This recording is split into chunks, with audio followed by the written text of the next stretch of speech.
Hi guys, James at Rampant Lion Reviews again for you today with another beer review. For this one, we are going to head down to Belgium once again, and we're going to return to a brewery that's featured on the channel a couple of times before. So this brewery is one that is very well known across the world. They're one of the famous Belgian Trappist breweries, and I've enjoyed the beers that I've had from these guys previously. And I wasn't sure that we were going to get to review something so quickly from them again, but thankfully they produced a beer for a little bit of a special occasion, and I was able to get a hold of a bottle of it to review for you here on the channel. There have been a number of folk requested that I review this one, so thankfully we were able to make that happen. So I have to say, I'm very curious to see how this one turns out. Hopefully it's another good beer, hopefully it makes for an interesting review, and I hope that you guys enjoy my take on this one as well. So let's see how we go. For this review then, we are going to go to a little place called Chimay in the Hainaut region of Wallonie, the French-speaking area of Belgium, in the south of the country, to the south of Charleroi, and very close in fact to the French border.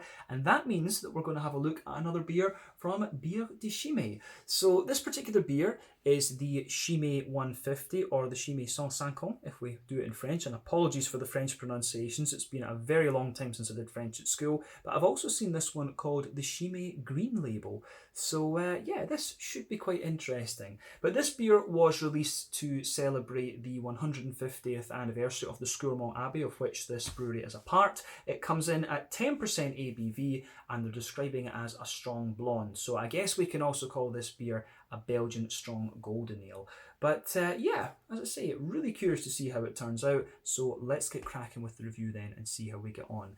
As always with my reviews, I'll tell you a little bit about the brewery before we taste the beer. If you want to get straight to the tasting, just fast forward. All the usual links are in the video description below. That's the brewery website, the link to my other reviews that I've done from Biere de Chimay before, and we will add more to that list in the future if they bring out more beers. I do hope they do. But there's all the usual social media down there. If you want to see more reviews, do please consider subscribing to the channel. The whole channel, of course, has a geography-based tagging system, so you can go into the homepage and search for beer based on country, city, state, county, province, prefecture, whatever it is you happen to be interested in. Do check out the playlists of beers from different countries. There is one there for all the Belgian beers that I've reviewed for you. That's being added to whenever I get the opportunity. And as always, please do get in touch and let me know some of the other beers and breweries that you guys would like to see me review. It's always great to hear from you guys that are watching the videos, and the support that you show the channel is hugely appreciated. So anyway, on to my brewery notes then, to tell you a little bit about Biere de Chimay and the Scourmont Abbey.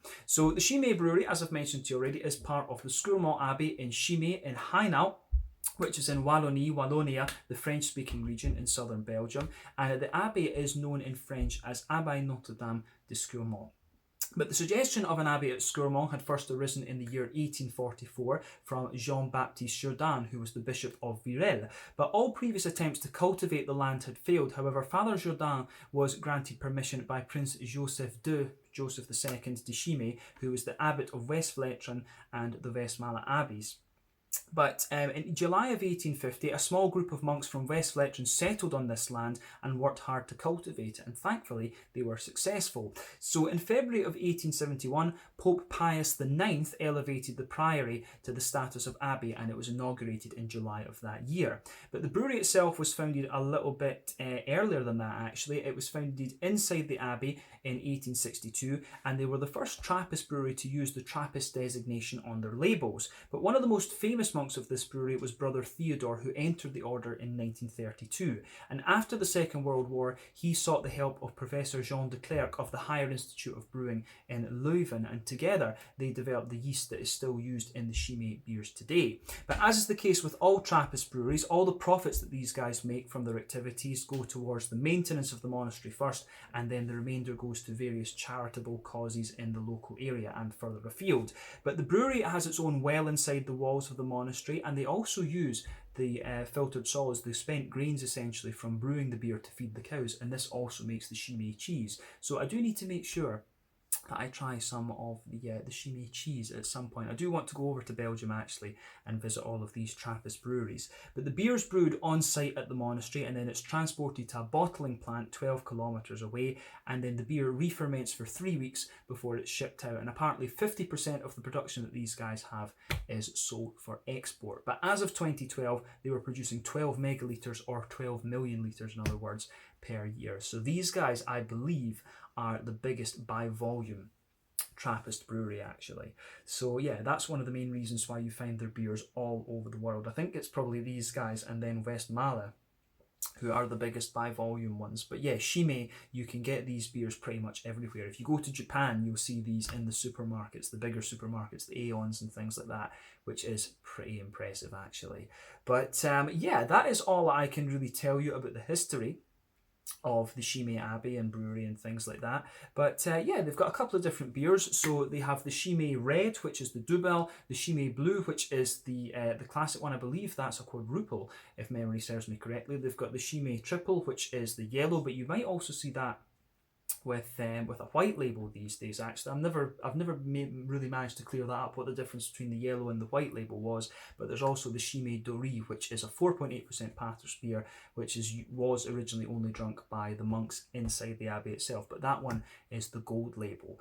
But yeah, you can try the different beers. I think the one that's most accessible to me here in Scotland, and I think in Sweden as well actually, would be the blue one, come to think of it. But yeah, as I say, that's all I can really tell you about Chimay for the moment. If you want to learn more, you can check out the brewery and the monastery website. I'll try and put both of the links to the links to both of those in the video description below, sorry. And yeah, you can also use the Belgian beer tourism website to learn a lot about the history of these places. And I can't remember exactly where I took my information from for these notes, because I believe Chimay was actually the first Trappist brewery that I reviewed on the channel. That sounds about right, to be honest with you. But yeah, check out all those links in the description below. You can also have a look at the Rate Beer, Untappd and Beer Advocate pages as well to learn a little bit more about all the different beers that these guys have done. And you will occasionally find different barrel-aged vintages and things of some of these beers too. But yeah, that's it. Let's go on and have a look at this beer itself. So just to let you have a little look at the artwork on this one before we open it up, as you can see, is pretty much the same as what we've seen from the other beers before, except it has more of a kind of green colour to it. As we say, I've seen this beer called the Chimay Green Label. Let me just bring that in so you can see. I don't think the camera's going to focus, but there you go. You can see it has got the same label as the other ones. Or the same bottle cap, sorry. But I will need to keep a hold of this bottle since it is a special edition. But as we said, this one was brewed to celebrate the 150th anniversary of the Scourmont Abbey, and the beer is hopped with Czech Sats and German Hallertau Mittelfrüh hops. So yeah, the Hallertau region, of course, is in Bavaria. But yeah, 10% Belgian Strong Golden Ale or Belgian Blonde. It says on the back here, Chimay 150 is a strong, sophisticated and refreshing blonde beer with a balanced flavour and a floral fragrance. Combined with hints of dried fruit and spices, the Trappist logo certifies that this beer is brewed in a Trappist abbey and that the majority of sales income is intended for social aid.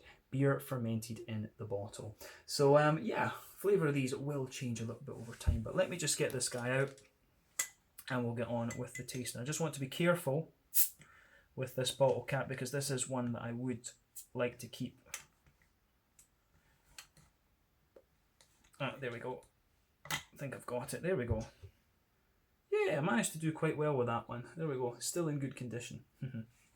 Right, but let's get this beer out and into the glass then. You can also see the nice glass work on this one, although I'm not sure the light is going to let you see it. But yeah, it's the same symbol. I think it says ADS. Abbey de Scourmont, I guess. So yeah, let's get this guy out and we'll get on with the tasting. It's been a while actually since I've had a big beast of a Belgian beer, come to think of it. I can't remember what the last one I reviewed was actually, now that I think about it. So yeah. Here we are.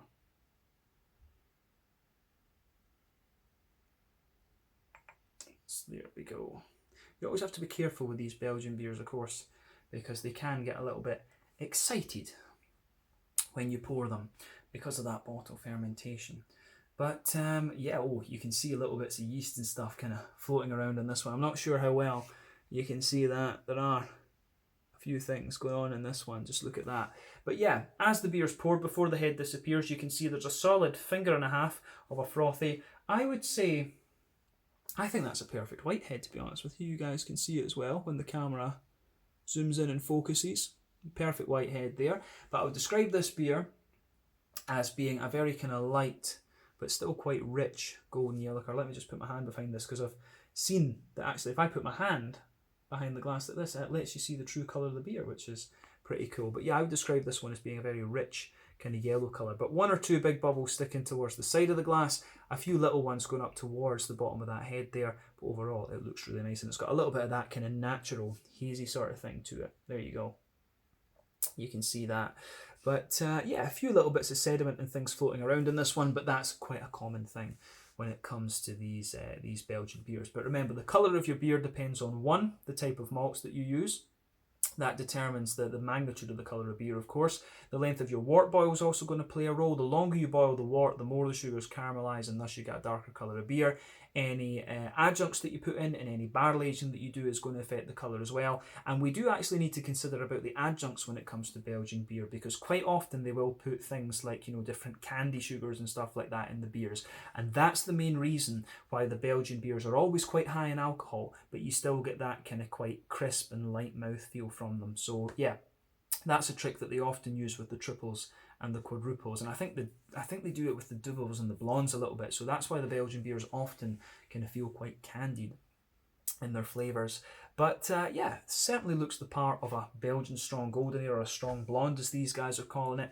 So yeah, I don't think we really need to say too much more about the appearance of this beer. So let's have a look at the aroma and just see how we get on with this one then. It smells pretty solid. Pretty solid. So, it's actually, the first impression that I have of this one is that it's a very bready, kind of yeasty sort of thing. And I mean, a lot of, you know, Belgian beer for me is really about the yeast rather than anything else. But if we consider this along the lines of a triple or a strong blonde, you know, it really is one of the more kind of bready ones I've come across recently.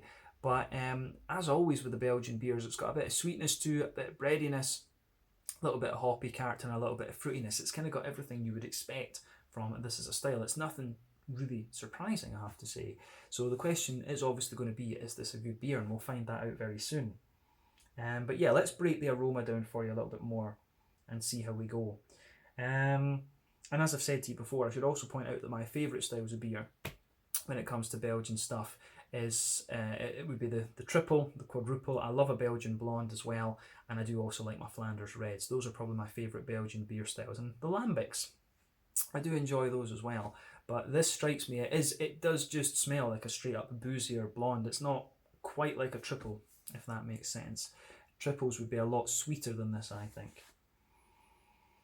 But yeah, let's break this down for you then.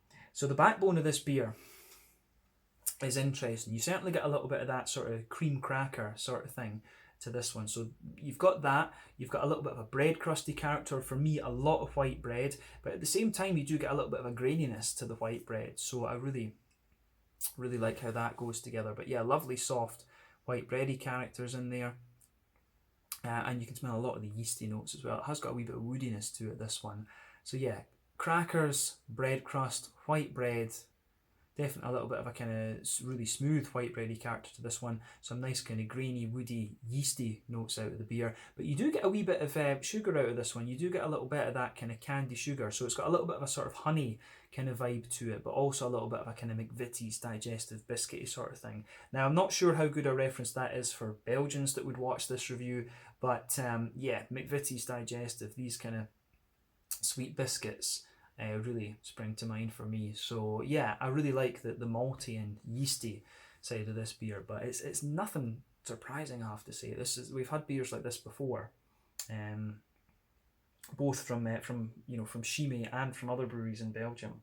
But yeah, on the hoppy side of things, again, it's kind of what you would expect. You get a little bit of a smooth earthiness out of it. You can smell there's a wee bit of herbal character in this, but remember the Czech Sats and the German Hallertau, these are low alpha acid hops. They tend to give you a little bit of earthiness. The German Hallertau gives you quite a bright floral character. The Czech one is going to give you a little bit more of a kind of spicy sort of thing, and they're both going to give you a wee bit of grassy zestiness too. So you're getting all of that out of this beer. You get a nice mix of kind of bright but still slightly spicy floral aromaticity, and a good little bit of a kind of wet, grassy zestiness as well. So yeah, I do like how how this beer goes together in that sense. The green component is really nice. The fruity side of the beer is pretty much what you'd expect as well.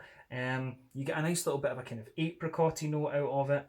Dried apricot underneath, a little bit of kind of sultana, can we say as well, dried white green grapes. There's a little bit of that in here, but also a little bit more of a kind of oily, peary character for me. So yeah, a little bit of an oily pear, bit of apricot, and some kind of sultana type quality to it. I think that summarises the aroma pretty well, to be honest with you. So yeah, as I always say, take a little bit of time to enjoy the aroma of the beer before you get stuck into it, but I think it's about time that we had a taste of this one. So yeah, this one is the Chimay 150, the Chimay 150, Chimay green label, however you want to refer from it, from Biere de Chimay, part of the Scourmont Abbey in Chimay, the Hainaut area of the Wallonie region, the French-speaking region in Belgium, to the south of Charleroi and to the north of the French border. Let's get stuck into this one then. Slange, skål, cheers, prost, santé. Here we go.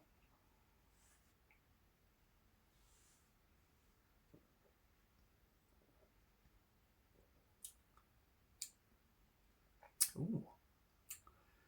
You can taste the booziness in this one. You can feel this is a big beast of a beer.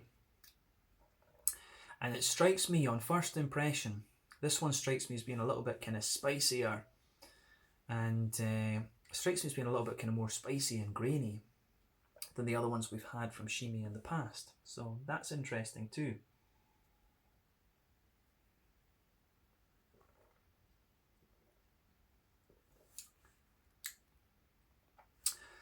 But yeah, it is pretty solid. It is really a pretty damn solid beer, this one. Yeah, I like it. I think it's one of these ones that the impact is, it's one of these ones where the impact is a little bit, kind of zippy and bitey in a sense.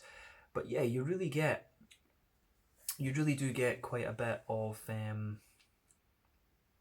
you really do get a good bit of smoothness out of this one, and oiliness the further you go into it as well. So this is a beer, I think the initial impact is a little bit kind of but the beer really just smoothens out and mellows out quite nicely. So thumbs up to Chimay once again, but we wouldn't expect these guys to release a bad beer, would we? So yeah, let's try and break this down for you and describe it a wee bit more.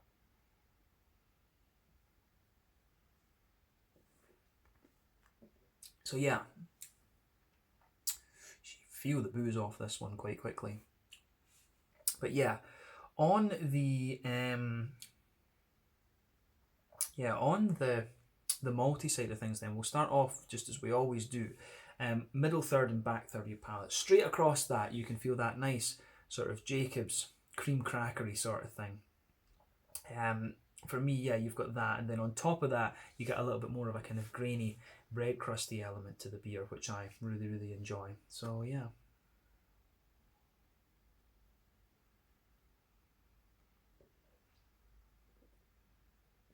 And then I would say the other thing that's coming out of this beer is that the kind of boozy, brown, sugary sort of thing, that really builds in intensity the further forward that you go with this beer. So getting a lot of that out of this one too, I have to say. So yeah, on top of the bread crusty there, you do get a bit of a smooth kind of white bready sort of thing. You will find that as you go towards the front of that middle third of your palate, and we're going to focus on the middle third of your palate for the moment, there is a wee bit of a kind of woody character. Sort of builds underneath this one. It's giving me a little bit of gas. I always find Belgian beers, because of that bulk fermentation, they always give me a little bit of gas. But yeah, it does work out very, very nicely, I have to say. So yeah, a few woody notes there, and then you've got that white bready note. And then on top of the white bread, you can actually feel this beer is a little bit spicy, but we'll come back to that in a second. So on top of the kind of white bready layer, you can feel there is a wee bit of a kind of, there's like a circle in the middle of your palate, and you can feel it's like a sort of honey. You get a little bit of that kind of nice light honey layer there. But then within that, you get a little bit more of a kind of McVitie's digestive biscuity graininess. And if you go right into the dead centre of your palate, you can feel that sort of straight up boozy caramel kind of thing. You get that right in the middle of your palate.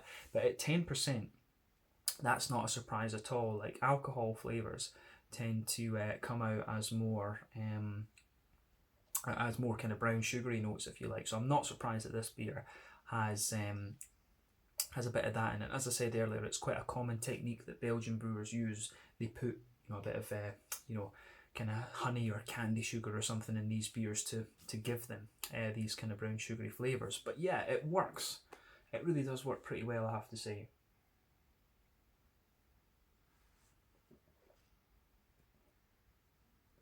Other than that, I don't think there's too much to say about the middle third of your palate. But yeah, if we move on to talk about the back third of your palate then, as you go, the thing is, what you'll find with the bread, as you go from the middle third of your palate towards the back, you'll feel that it gets grainier and grainier, and this is a common thing. The general thing with your palate is that the kind of more grainy, spicy flavours and things come out towards the back of your palate, but as you move further forward, it's the sweeter side of things that come out. So when you go towards the back of that middle third of your palate, you certainly get a little bit more of a kind of grainy breadiness to it. You also feel that the beer is a little bit spicy. So when you go to that border region between middle third and back third of your palate, the bread crust just builds up a wee bit. It just builds up a wee bit. You get a little bit of that sort of you do get a little bit of that kind of grainy, bread crusty sort of thing, as we say, but there's also a wee bit of a kind of spicy note to it, and I'm hesitant to say coriander, but it's almost a little bit like coriandery and peppery like, so you get a wee bit of that towards the back of the middle third of your tongue, and as you go into the back third of your tongue itself, you do get that too. But on the as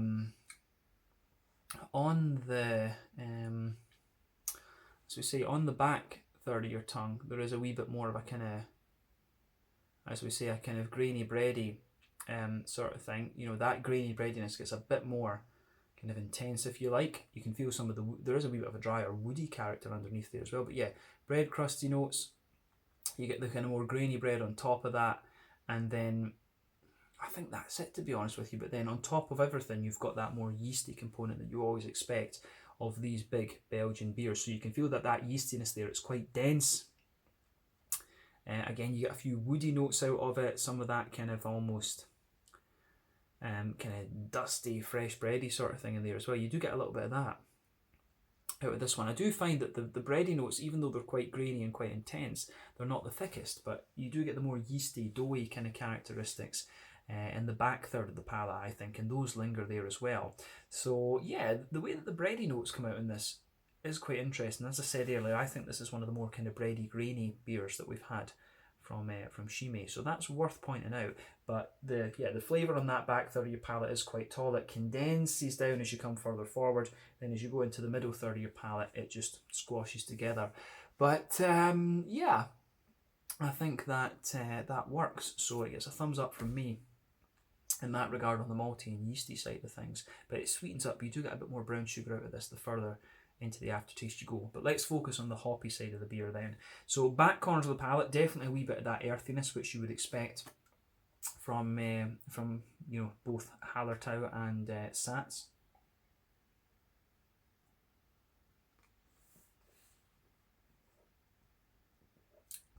So yeah, you can feel that little bit of earthiness there, but as you come further forward, it very quickly, it gives you a little bit of herbal quality, but it very quickly becomes actually a good mix of a very bright and very kind of spicy floral aromaticity. I'd be very curious to know with these Belgian triples when you actually add the hops. I can't remember, because remember, the early edition hops are the ones that give you bitterness, the late edition hops are the ones that give you the kind of more flavour and aroma components. But this one actually does have a fair little bit of a kind of spicy but still quite bright floral aromaticity, so I really like that. Round the front curve of your palate, you've got a really nice bit of a lighter grassiness there, and I do get a wee bit of zestiness to it, but at the same time it has a bit of that wetter kind of fresh cut grass sort of thing to it as well. So yeah, green component on this one is quite active, I have to say, and I don't remember the other ones being quite like that, but it might just be that I'm drinking this beer younger than the other ones, of course, because these beers will last for quite some time, and remember, the longer you age it, the more the hoppy character kind of drops out of it. So yeah, I like how that goes together in this one for sure. But let's focus on the front third of your palate then and the more fruity side of things. So border region between front third and middle third. Again, you get a little bit of a kind of bready build up in there. Some bread crusty notes. Then the base of that front third of your palate is a little bit more kind of smooth and kind of brown bready, if you like. So yeah, a wee bit of that brown bready smooth sort of thing coming out of it there, and then on top of that you get that nice oily bubble where those juicy fruity esters just roll their way out of the beer. And yeah, so if we start from the back of the front third of your palate, then if you go towards the very back of that front third of your palate, you get a bit more of a kind of intense zestiness coming out of the beer, which is interesting. But then as you move further forward, you start to get those kind of dry sultana type notes that I was talking about, the the dried white green grape sort of thing. There's a bit of that, there is a little bit of a sort of there is a little bit of an apricot-y note out of this one for sure. But then as you push in towards the kind of front half of that front third of your tongue, it's more oily and peary, and as I say earlier, you get a little bit of a kind of zesty, grassy sort of thing on the front edge of the tongue too, which is nice. But overall, the flavour of this beer, I think, goes together very, very well. So yeah, this one does get a big thumbs up from me on the flavour side of things. It's quite a boozy and bready and grainy Belgian blonde, this one for sure, or Belgian strong golden ale, whatever you want to call it. But I like it, and it's another good addition to the Chimay range. I'd be very curious to see what else they do with if they release more beers going forward. So yeah, pretty awesome stuff. So let's round off this review with the mouthfeel then. Let's look at that.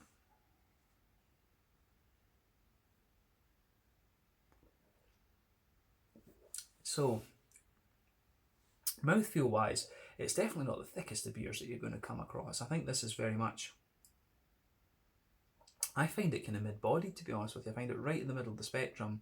The carbonation does have a good degree of crispness to it. It's quite active, and the beer has a wee degree of oily slickness to it. But at the same time, as I say, it does have an element of crispness to it.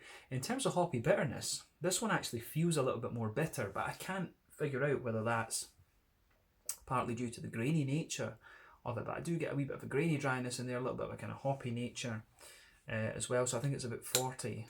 I think this beer could be about 40 IBUs or something like that. It does actually feel a little bit more kind of grainy and bitter.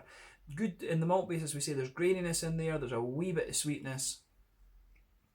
There's a wee bit of sweetness, as we say, but it does, I do find this a bit more bready and grainy, which is just kind of unusual in a sense compared to the other ones, because you're used to Belgian beers actually being quite sweet in a lot of ways. So yeah, interesting. But on the fruity side of things, it's nice and oily, a good balance between the kind of dried fruit and the more kind of citrusy, zesty sort of things. But yeah, overall, I think it is a pretty nice beer, this one, and cool to try something a bit different from Chimay for sure.